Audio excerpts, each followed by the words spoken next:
नमस्कार. नोकरीच्या निमित्तानं महाराष्ट्रातल्या बऱ्याच शहरांमध्ये नोकरी केली आणि शेवटी नोकरीची आता शेवट असताना आबांचे बंधू आहेत. बऱ्याच जणांना माहीत पण नव्हतं की इतक्या मोठ्या महाराष्ट्राचे गृहमंत्री राहिलेल्या व्यक्तीचं बंधू इतक्या साधेपणाने इथे उपस्थित राहिला. हे आपण नोकरीमध्ये काम करत असताना नोकरी किंवा शासन आपल्याला बरंच काही देत असतं, परंतु समाजाप्रती आपली जी कृतज्ञता आहे किंवा आपलं जे कर्तव्य आहे ते पार पाडण्याची गरज होती. एकदा किशोर कुमार माझ्याकडे आले होते काही कामाच्या निमित्तानं आणि ते काही बोलत नव्हते. एका कोपऱ्यात उभे होते. माझ्या केबिनमध्ये नेहमी गर्दी असते. बऱ्याच लोकांनी तिची पेपरबाजी केली. अधिकाऱ्याच्या एखाद्या क्लास 1 अधिकाऱ्याच्या केबिनमध्ये अशी भाऊ गर्दी असती का वगैरे, परंतु मी स्वतःला कधी क्लास 1 अधिकारी समजलोच नाही. मी तुमच्यातलाच एक सामान्य मनुष्य आहे.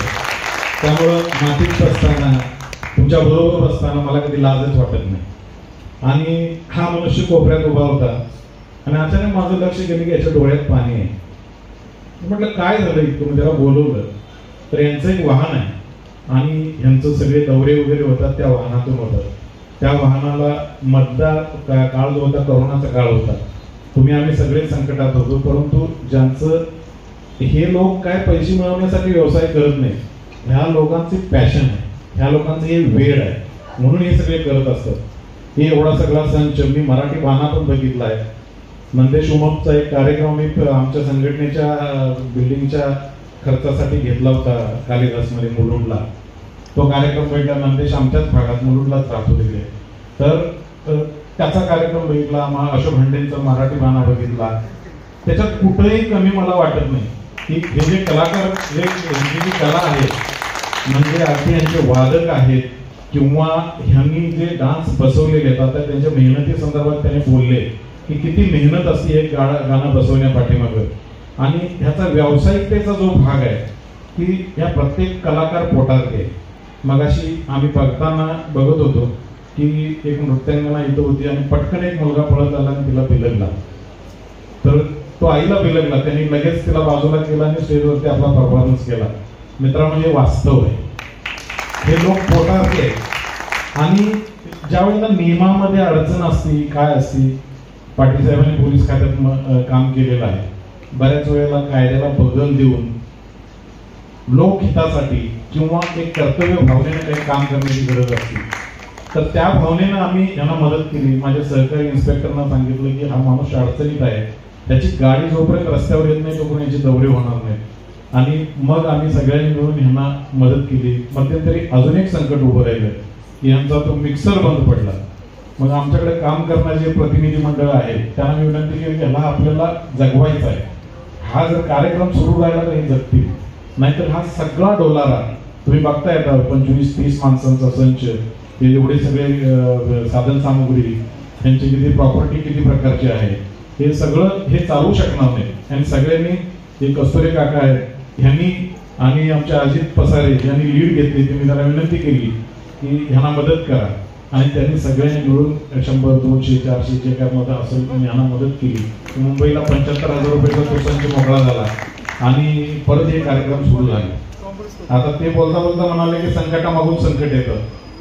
आचारसंहिता लागली, मेन दौऱ्याचा सीझन आणि त्याच्यामध्ये परत हे सगळं बंद पडलं.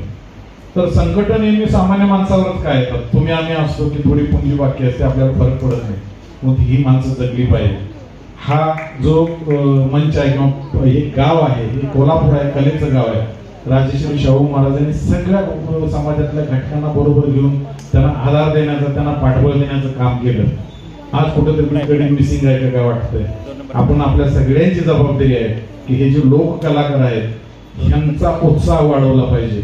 ह्या कलेला परत एकदा मान्यता मिळवली पाहिजे. जो हरवला आहे म्हणजे थिएटर हरवलेला जो प्रेक्षक आहे तो परत थिएटरकडे आणला पाहिजे. मला सांगायला चांगलं वाटतं की आज गर्दी नसली तरी दर्दी माणसं आहेत आणि ही दर्दी माणसं सोशल मीडियाचा जमाना आहे. आणि आज आपण मी चित्रीकरण करायला सांगितलंय की इतकं व्हायरल करूया की कोल्हापूरचा हा इतका छोपा जो कलाकार आहे, हे जे कलाकार आहे ते महाराष्ट्राच्या कानाकोपऱ्यात नेऊन जगभरात पोहोचूया. मला उदाहरण आठवते, आपल्याकडे सोहेल मोजावर नावाचा मोटरसायकलचा मेकॅनिक आहे.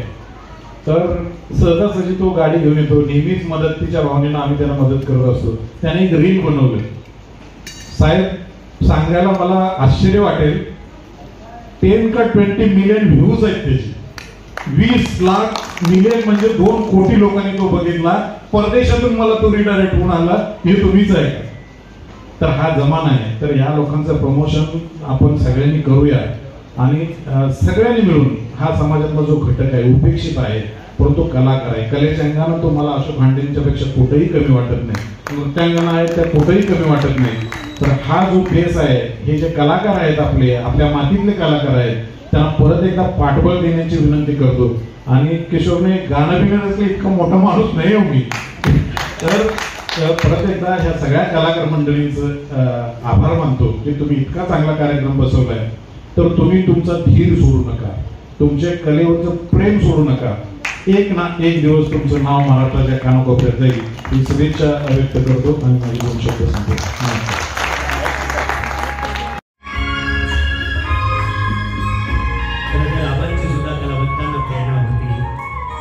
त्यांनी आपल्या कामाच्या माध्यमातून आम्हाला खऱ्या अनेक वेळा मार्गदर्शन केलेलं आहे. धन्यवाद आपण या ठिकाणी करणार. Thank you sir.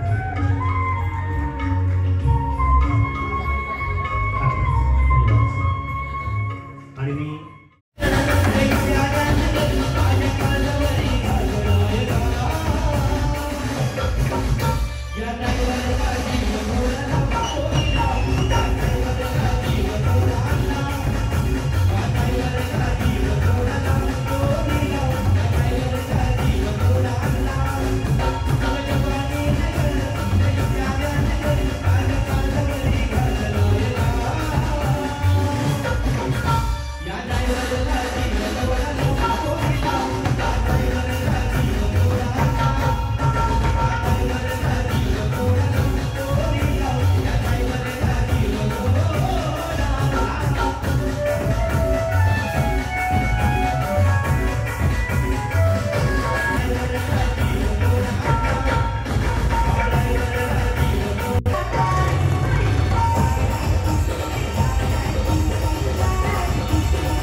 जनजीवन पूर्वपदावर दरम्यानच्या काळात ऑर्केस्ट्राचे तमाशा लोककलावंतांचे कार्यक्रम सुरू झाले आणि हे कार्यक्रम सुरू असतानाच निर्माते किशोर भारती व माननीय विजय इंगोले साहेब यांच्या कार्यक्रमाच्या गाडीच्या कामाच्या निमित्तानं पहिली भेट झाली.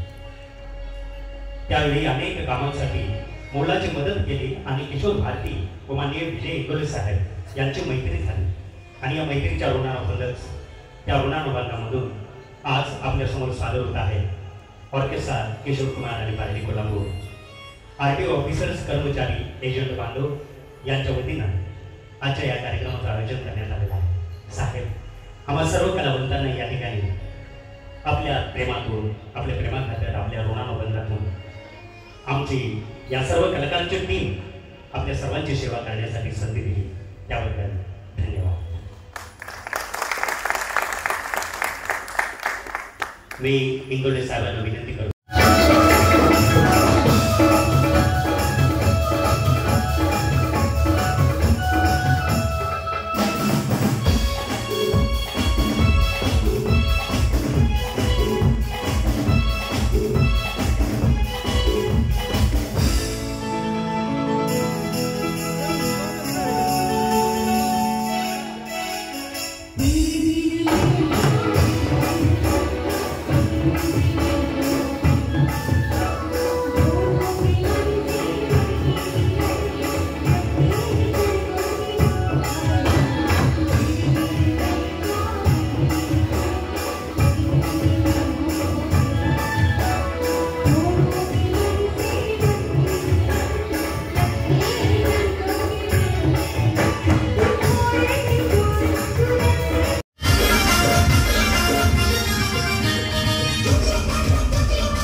I